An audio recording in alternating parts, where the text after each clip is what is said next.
very good session and brilliant talks by all of you, plus Pooja. And I can relate to a lot of things, especially when you said constraints. So it's so humble like us. And also a really great session by Pooja as well, because she shares a lot of ideologies which we share as well at GeekyAnts, especially when she quoted "Don't marry a technology." I think people who are not stubborn to a specific technology, they go pretty far. I really like that. So yeah, so welcome you all. We have a quick panel session. And this is going to be interactive. Let me just pull up the questions. And so we had the QR code and the questions has come from you guys.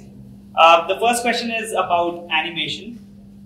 It's if we use some animation library like Lottie packages for Flutter Web, there seems to be a problem that it was not able to animate it out in HTML rendering. So how it is different from Canvas kit rendering?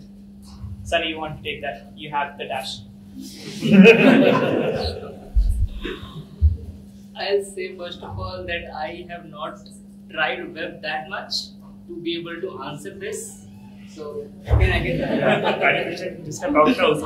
Okay, so yeah, I can try. So HTML rendering is traditional rendering where it is not capable of handling a lot of things. Okay, HTML rendering is only good if you want a speed, and Canvas kit rendering does a lot of things. So I guess that's why Lottie faces some problems. And if you want to use Lottie, I suggest go with a Canvas kit. But if you can, do something else. I mean, if you want HTML rendering, do something else. Yeah, that's my take. Is it possible to? I mean, for right now, when you choose HTML rendering, can you choose to render some widgets using Canvas? I don't think so. Is mix possible? Right now, when we create the web, we have option either to render with HTML or Canvas kit. Now, let me chime in on what Vivek said very nicely. So, when you're generating HTML web, you use the HTML code and the CSS code. And Lottie files, the Lottie, if you see, you get a GIF out of it or a JSON file out of it when you are using Lottie animations. So it's hard to render Lottie animations as a JSON into the HTML rendering part. But when you are using Canvas kit, you get a paint, right? You get a canvas and on that it's painted. And on that, the JSON is converted to the paint and then it's rendered. So it's easier when you're using a Canvas kit while you're using Lottie animations. I hope it was clear a bit. But I'll add one more thing, which is my favorite topic, that is platform use. So even though you think that Flutter is not able to handle your Lottie file, you can still write Flutter in web, not in Flutter. Your Lottie is in web, and you can expose a view from there and then use it in Flutter Web. So that is still there, but yeah, there will be some performance issues. Yeah, this is rerouting a lot of things. Interesting. So I'm just curious, since we have like two types of rendering. One is HTML, another is Canvas. So this is a question coming from me. So do we have option of like server-side rendering sort of thing? Since we are able to like generate HTML, right? So do we have any research or experiments around that in Flutter? So what I had till now is complete custom thing, not from Flutter back. So I sent JSON from server and then even I tried that. I gave it a try. Server-side UI. Let's say I'm 50-50 on board, 50-50 off board right now. Still have to explore a lot. There are some packages, server-side rendering, not used much, but let's say still in development phase, we can call it that way right now. Okay. Yeah. Makes sense. I use server-side rendering when we were developing apps in Android, but in Flutter we have yet not explored that. Okay. Yeah, makes sense. I think I have a follow-up question on the same topic. So Flutter Web it's not that great. I mean, compared to the native side, because native 60 FPS Android IS is really nice. But Flutter 2.0, they came up with the news that Flutter 2.0 is now very stable for web last year, right? So how is the support for Flutter Web right now? Depends what you have to tackle. Like if you have to create a backend website and something called as a web app, I would use Flutter. If you need something which has SEOs and you need landing pages where you have to actually call the people, then I would choose native website. And again, Flutter Web is stable, but the loading process and the rendering is improved a lot in Flutter 3.3, but still not as much as we would expect from the native part. Right. So it's there, but you cannot expect it to use in a production. Okay. So only for tools that you want to use, not in public. Okay. Yeah, so kind of backend, like you have to check attendance or let's see how the work process is done. For that, you can use it. Yeah. I actually use it for that. Okay, yeah. I've seen a lot of like people using inside a particular authenticated dashboard sort of thing, not really for landing pages. Yeah. So we are using Flutter Web, but that's a companion to our mobile app. Okay. Like for example, like means it's actually a mobile app as an inspection app, but it's like the administrators who have to view certain inspections. Then we are using Flutter Web. And that is fine, like this, because the simple use cases, as you said, right? Like, then Flutter Web is fine, but when you go for complexities, then it's something. Yeah, makes sense. I think we did something very similar for a soccer-based Web3 app which we built. So we had like 100% code sharing between all the three platforms. So, yeah. Makes sense. The next question is about extending Flutter to smartwatches. How's the support of smartwatches for Flutter? No. No. It's still too heavy for smartwatches. Yeah. In terms of efficiency, they need to be as efficient as possible. But because there is engine, and if you mess up, you will drain all the battery. And running engine itself is difficult for that small device. Never tried. Don't wear watch. I haven't tried it. I'll prefer to go with native. Yes. Because of performance and a lot of other things. And for one more thing, that because native, the watches are a place which is not yet explored by Flutter and by other cross platforms. But native games, there are a lot of efforts into that. So yeah, makes sense. But still, it's alright if you want to have a native, a companion app for your watch. You just add few things that you want to show on your watch, because on watch you do not have all the features. You only show and let people do a few things. You can do that in native and still have the whole Flutter app. It's alright. You can so build extension. basically Flutter app in phone and native app in watch. You can still add native code inside your Android folder or iOS folder, and all the capabilities that you want, you can add there. Makes sense. So it will be alright if you want to have that capability in your existing Flutter apps. Yeah, means that specifically watch is for notifications, right? Especially you use it for push notification. So I think like still if you want that push notification integration for the watch, then it will be useful. Yeah, and as Sanni said, like if there is any extension or visual aspect to it, then probably we can just use the Android and iOS folder. Yeah. Maybe. Okay. Good stuff. The next question is about upgrading to 3.3. Shall we upgrade to every new version like upgrades to 3.3 and packages update like Riverport 2.0? If no, when is the right time to do it? Okay, so when we create applications, this is a very important part. So basically, what I usually do is I personally alone upgrade first to the latest versions of everything, and I make sure if it is working and if all the packages are there up to date, and if I get a green signal, then I tell my team to update. If not, I tell them to wait for a month or two, not more than that, because then when new version comes, the older versions are deprecated, and when you take a huge leap of update, then a lot of time goes in redeveloping the code and refixing the previous errors that they have or the deprecated methods. So one person in the team can stay on board till the time when he gives a green signal, and then we can go. In a team, it's good. If you have your personal project, I would suggest to use FVM and use FVM to go to a single project where you can update to 3.3 or the latest version. And to your production base, just keep the old version unless your teammates are on board with you, and then you can go ahead. That's what I personally follow. Is it similar to NVM? Yeah. Okay, nice. I see a lot of counterpart from JavaScript world to the Dart world. Well, but I'm not supposed to say that. Well, Dart was prepared to replace JavaScript. Yeah. Yes, yeah. So I used Dart when it was announced for Angular. Back then. So so they built the Dart to JS compiler first, and then it came on web before it came for Flutter. So it makes a lot of sense. Great. So the next question is again about Flutter Web. Since we spoke about Flutter Web, how do you feel about the future of Flutter Web? Like I see Google is working a lot. on that. So how do you guys feel about the future? I think that the use case that you mentioned, that you have a companion app that does a few features on web.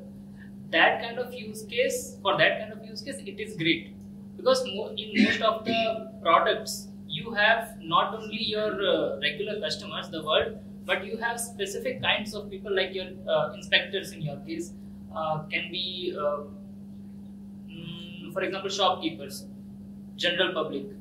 You can have different kinds of interfaces for different kinds of people who are using the same thing. So you can build some things with Flutter Web, some things on desktop, some things on mobile, and sharing most of the code. Yeah, I think that's for today, right? Like, how about the future? Like, do you see something like Next.js happening to Flutter, or server-side rendering, SSG, or to be code splitting, all those things? I like another UX point of view. We all know that 5G is here, okay, and we all know that we have pretty faster broadband now. And the issue is with Flutter Web was a slow rendering, right? ठीक है यार, load होने में बहुत time जा रहा है. It is taking much time. But with faster speed, with faster machines, okay, we know that our application will be faster. And with a simple use case that you already have a mobile app, and you want a Flutter Web from that, okay. So in that use case, you can go with Flutter Web in future. And but with the again one more point in mind, that the native is always best. Yeah. So if you have already things in Flutter, or if you have planned that you want to reuse it, then go with the Flutter. Otherwise. But as the first entry point for web application, Flutter is still, not going to happen in the near future. Not so soon. Go for mobile. Yeah, because it was built with mobile first in mind. Yeah. Until all the browsers decide that let's have all the Flutter support related stuff in the browser itself, so that you can ship only Flutter code and not whole engine and all this heavy stuff. Yeah, that is also one point which Google might enforce, especially in Chrome. Makes sense, who knows? Yeah, but I would like to just add a counterpoint, right? Like, the thing is that since we are all thinking about, okay, mobile first, but a lot of times I'm working as an architect now, so like a lot of time I have been asked that why we should use a different technology for web when you are already working, because what the web people say that we are making a responsive UI. Why you need a separate app? Considering that now the app means your mobile is saturated. People, if they are going to use your app just for 2 times, they might not download the app. So that is where, like, as you said about the future, perhaps like I would really wish that in future it would be more easier that we can use the same technology for both web and mobile, and it will become easier for us to not like always have that battle with the web developers. If that's a wish list. Makes sense. Yes. Good stuff. Next question is about how to contribute to the Flutter core, because we have few of the React Native core contributors in the house. They have contributed to the core of React Native. So since Flutter is largely controlled by Google, is there an opportunity to contribute to the core of Flutter? And Yes. have you guys done it, or Yes. Okay. I tried, but it was never merged. So the simplest way is to look at the problems that we face every day. Probably you are trying to do something, like I was trying to do add to app at our org, and at first I followed the doc, but I found out that many things that are shown on the doc is not true right now. You can take that and help update that.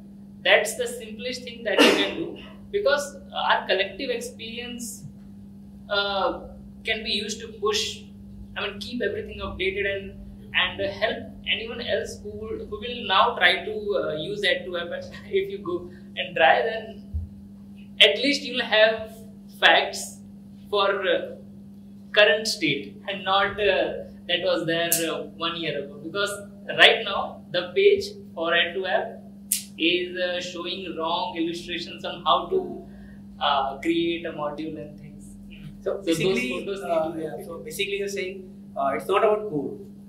It's You about can the whole contribute thing. in Yeah, each and every way. Yeah. You can contribute in docs, you can contribute Let's in say keeping video code structure now, if you want to contribute to the core Flutter library or Flutter framework, you have to make sure that whatever point or whatever issue that you have, you cannot just push your new code. When you're pushing the new code, you will have to submit test cases and code coverage, and I think it is 90 plus code coverage that you have to give when you're actually submitting the PR. And if you are doing that, they would actually accept that PR. It won't cause much problem if you are submitting with test cases. If you just submit the PR, they won't even look at it. Just normal PR. Makes Yeah. sense. And not only it's code, really easy to contribute to Flutter. Yeah. As compared to Android, it is much. It is very easy. It's open source. Like you can actually just create a PR right now. Correct. and about code. Many people think that when we talk about contributing into a project, it's only code. It's not that. This time, Hacktoberfest has emphasized on every other aspects other than code, like helping correct the documentation or add documentation, helping raise issues, build demos on how to use specific features. So these things also make impact. And if you want to contribute in code, don't fear that मुझे नहीं आता. Yeah. Right now I do not know, but I know that I am facing this issue and I think that this can be fixed. Raise a detailed issue. You put all the code samples that you can give to help someone else regenerate your issue and help them understand why it should be different. So you don't have to write code, but if you explain well, there are people who know the thing and they will be able to quickly solve it. Yes. Thanks. The plus one, right, about documentation. That is something which I also try to see in our code, right? For any new person, it becomes very difficult to understand. So it's like, even if you are not adding to the core, it's good to add on the documentation part, right? I completely agree. Yeah. Even we wrote a part of the Flutter documentation. Yes. There's a section called React Native, Flutter for React Native developers. So we composed the entire part. So documentation makes a lot of sense. Yes. But the question was more towards the code Coding side. part. But I think that's also pretty flexible if you write it detailed. So that's a good takeaway. You need to add test cases. Yeah, test cases is important. Because Flutter has its own automation testing, right? Unit, widget integration testing. So they are pushing testing as well. Makes sense. Great. Next question is for Sanni. What are the disadvantages of add to app? First of all, a little bit of complexity that you are adding into app, that you have to help the team understand how it works and how to work with it in future if we have to. Second is size. It will, if you build the app in debug mode, it will add 12 plus 12 plus 12 plus as many APIs that you have. And with add to app, there are only 3 supported APIs. So in debug, into 3, and in release, it will take nearly 5 MB per API. So keep that in mind. Aapki app ka size will increase by 15 MB, 16 MB at least. That's the disadvantage. Okay. Any more follow-up disadvantages? Yeah, there is some performance issue as well, because if you're adding a Flutter, basically Flutter app there, so there are lots of to and fro happens with platform and the Flutter. So there some kind of performance issues may happen. I disagree. If you implement it properly, then Yes, I mean, it's not implementing things. yeah. So yeah, and one more thing is a disadvantage that Flutter and Android, they run in very different environment. So you have to pass each and everything to Flutter if you want, run that, and also if you want to send anything, for example, events. So it's better that you have a platform channel. So a lot of things flowing in between. So that's one disadvantage. Yeah. But how does testing become difficult? Because I have seen that it was difficult for us. Yeah. So if you're writing your test suite in, for example, native toolkit, Yeah. like the one which Android recommends, Correct, provide. The thing, what will happen that if you are doing some kind of integration test that you are testing the whole flow that includes both native and Flutter views, you won't be able to do it with one the toolkit that natives provide or Flutter provides. You'll have to use something else like FPM. Yeah. You'll have to inspect using FPM and then what do you call it? Interact using FPM. So that FPM will be able to connect with both Android and Flutter because it can inspect views. It does not reference things directly. It just inspects. Make sure that the accessibility keys are there. Yep. And those. Good stuff. The next question is for Vivek. Is there any performance issue if we use a lot of animations on a single page? Yes, if they are not implemented in the right way. Because as a Flutter developer, things are very easy in Flutter. As I showed you, right? These animations are really easy. We were able to do complex animations. But when you have a lot of things, for example, in our Zeshmoney app, we have around 10 different UI widgets which are rendering based on the API calls. Okay, and if I add animation there, and if by chance it calls my build method again and again on each frame, that means I am rendering whole 10 widgets again and again, and it will cause performance issues. So yeah, only one thing is if you can implement it in proper way, it will work. And implemented proper way would be, I guess, having limited number of animation controllers. Yeah, that is also one part. And then have like the value of animation controller being computed in different render functions rather than having multiple animations. So the one animation should not affect the other widget. Yeah. That is one most. And you can inspect that by using DevTools. Yeah. Okay. Great. The next question is for Gaurav. What are the benefits of using Riverpod over Block? Yeah, same is like. So yeah, in the terms of like we also started with Block only, right? Like the only main caveat is the boilerplate code which you get, right? And now as you are making your app more and more complex, there are almost like 10 to 15 modules getting added. It really becomes means you can continue to use again, right? Like that's what I had mentioned in my talk also, that I completely agree with what Kamal said. Like you can have different ice cream flavors. It suits you. Please continue to use that. Like your testing is, for us, testing was becoming quite tedious. And again, right? Like for simpler apps, it is always what you want to use as Block. But yes, Riverpod is something where it is giving you that kind of flexibility, and it's giving you that entire way of making your architecture more cleaner in complex apps. That's why I recommend that. Okay. Yeah. I'm just curious because Mobux.Dart was announced on this stage. So have you seen anyone using Mobux at all in Flutter apps? So in my previous organization, we have used it extensively. Okay. Yeah, for that use case, it was very good. So I'm Block lover. So when I went there, so I thought, yeah, nikalo isko Block lover. But then I worked on the use case, so I found out Block is more useful for this, more accessible.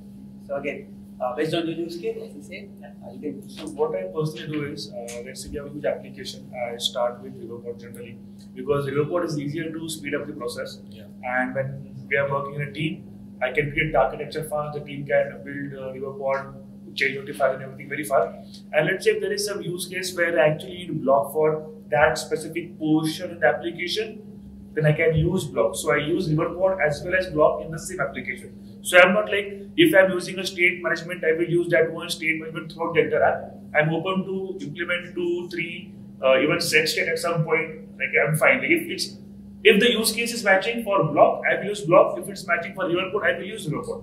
I won't be stuck, okay, I have started with Riverpod and I will use Riverpod till the end. Yeah. If I get point, I will just take it. Boils down to don't get too stubborn. Yeah. And this always ends in it depends. It depends. Every question ends in it depends. Yes. I have a question for Shri. So we saw how powerful Riverpod is. So in what case would you want to choose Block when you already have knowledge of Riverpod in your team?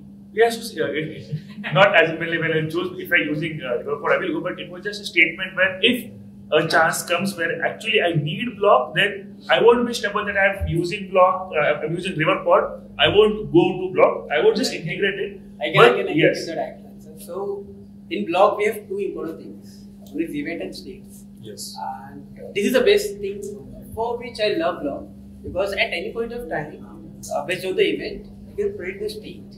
And while using provider and MOVX, it was not the case, because based on the value you have to define the state. So because of this, I never use them in my bigger projects, and yeah, so that is answer. We can go over for 1 hour. Yeah, state management. Yeah, state management is a very vast topic. So anyway, we'll move on for the timing. So this question is for Sri Bhagwat. Where can I see different trees in Flutter? Okay, so yeah, so when we are first of all to see different. Just 5 minutes before we head out for pizza, so just. So when we see different, when we can see different widgets in Flutter, so basically what we have to do is make sure our application is running in debug mode. Then on the right hand side bottom panel, we get check DevTools or open DevTools. Just click on that. A pane will come down where you can choose open in the browser, and once you open in the browser, you get the complete DevTools. We have an option to click widget, trees, and render objects, and in that you can actually see which trees getting rendered where, and what is the size, how it's laid out, and what is the ID as well. So in render object, if you go down, you can check the ID, and if you will use set state to change your UI, you will notice that some IDs are same. For example, I have displayed about the text widget. The ID will be same, but the text inside that type will change. So that's how you can check where things actually go and how things actually work behind the bar. Interesting. Just last question before, again, pizza, dinner, diet coke, whatnot. Okay, this question is for Sanni. The last question. How do you debug Flutter code after adding a Flutter module in a native app? Yeah, I explained that. So in all three IDs, when your app is running, for example, you ran the app using your Android Studio or Xcode. Once you are in your Flutter view, the Flutter's debugger becomes available, and you can connect to it by finding an option in your IDE called attached to Dart process or attached to Dart process running on phone or something. And on terminal, you can run Flutter attach. And if you are using IDE, it will give you all the features that you have when you are building a regular Flutter. So you have all the power when to build and debug the Flutter side of things when you are working. Interesting. But you should add, right? Use 32 GB M1. Yeah. with M1 it's fine. I can still run both sides of emulators, the Android one and iOS emulator, and debug simultaneously. Have 2 IDs, 3 IDs, so it at least handles with M1. With M1, 16. Add that with M1. Yeah. After seeing M1 required. Only for M1. Minimum requirement. Great. I think that's the end of the panel. Thank you so much, all 4 of you. And we'll have a picture, probably. Yeah.